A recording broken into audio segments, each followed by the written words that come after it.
आज Bihar leads the rising east पूर्वोत्तर का नेतृत्व बिहार के हाथों में विषय पर बिहार के माननीय राज्यपाल से आरिफ मोहम्मद खान साहब, कानून और न्याय विभाग के माननीय केंद्रीय मंत्री श्री अर्जुन राम मेघवाल साहब हमारे बीच जो इस कार्यक्रम राम भाव महारागी प्रबोधिनी के आदरणीय श्री विनय सहस्त्र बुद्धि जी के नेतृत्व में आयोजन हो रहा है। बिहार के विकास को लेकर जो चर्चा आज दिन भर चली है, पब्लिक पॉलिसी रिसर्च सेंटर और चंद्रगुप्त संस्थान को भी इस आयोजन के लिए हम हृदय से धन्यवाद देते हैं। इस तरह की चर्चा से बिहार के विषय में जो नकारात्मक वातावरण को समाप्त करने में एक बड़ी भूमिका निभाएगा। और नीति आयोग के सीईओ वी.आर. सोनू साहब भी और उनका विषय आया था हमारे बीच, राय साहब भी बैठे हैं। हम सभी का इस धरती पर अभिनंदन स्वागत करते हैं। आज बिहार के बारे में सारे विषय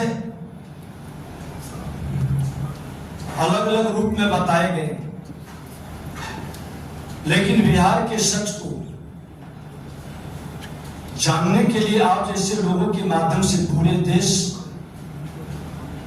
में चर्चा का जरूरत भी है। जिस बिहार को बीमारू राज्य कहा जाता है आजादी के पहले, वह बिहार कहां खड़ा था। हमारी सांस्कृतिक विरासत से लेकर राजनीतिक विरासत राष्ट्र के क्षितिज पर कहां खड़ा था, इसको जानने की जरूरत है। विगत कालखंडों में जो कमी आई, जो गिरावट आया, उसका कारण क्या रहा, उस विषय पर हम जानना नहीं चाहते। बिहार पहला राज्य बना जहां स्थानीय निकायों में क्रांतिकारी परिवर्तन 33% आरक्षण का बराबर के हिस्सेदार महिलाओं को दी गई। बेटी पढ़े आगे बढ़े सिर्फ नारा नहीं, नीति बनी। यह आजादी के बाद का सबसे बड़ा क्रांति था। हमारी सरकार ने औद्योगिक नीति, सड़कों का जाल, rail connectivity, IT hub, startup को प्रोत्साहन देकर बिहार को निवेश का गढ़ बनाने का प्रयास किया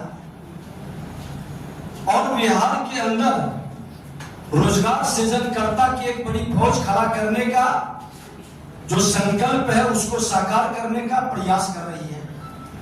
बिहार में अब सड़क से स्कूल तक, खेत से खादी तक हर क्षेत्र में योजनाओं का असर दिख रहा है। जल जीवन हरियाली, उज्ज्वला, आयुष्मान भारत और नल जल योजना जैसे अभियान पर हर परिवार की पहुंच बन रही है, जो बिहार के तस्वीर को और तकदीर को भी बदल रहा है। यही कारण है कि बिहार आज सिर्फ भारत नहीं, पूर्वी भारत का नेतृत्व दे रहा है। पूर्वी भारत के लोग भी कई हमारी योजनाओं को लेकर आगे कदम बढ़ा रहे हैं और देश के माननीय प्रधानमंत्री जी भी इसकी सराहना कर चुके हैं। राज्य और केंद्र की साझेदारी से बिहार में सड़क, रेल और डिजिटल कनेक्टिविटी जैसी परियोजनाएं रिकॉर्ड समय में पूरी हो रही है। हमें अपने राजस्व की सीमाओं का ज्ञान है, लेकिन उत्साह है कि प्रधानमंत्री मोदी जी का आशीर्वाद राज्य को प्राप्त है, जिससे हम अपने सपना को साकार कर रहे हैं। कई मामलों में आज जो बिहार हम देख रहे हैं, वह एक कठिन तपस्या का परिणाम है। 90 के दशक में जो स्थिति बिहार की बनी थी, न व्यवस्था थी, न सुविधा थी, हम उस समय राजनीति के युवा के एक नए सपने को संजोग कर संघर्ष कर रही थी। विपक्ष में की भूमिका कितनी कठिन होती है जब सत्ता में बैठे लोग क्रूरता के साथ उसका दमन कर रहे होंगे। और उस समय के लोग को याद होगा जब कानून व्यवस्था की स्थिति एकदम बदतर थी, संगठित अपराध को सत्ता का प्रश्रय था, ऐसे में व्यवसाय करना असंभव था। पलायन की शुरुआत हो चुकी थी,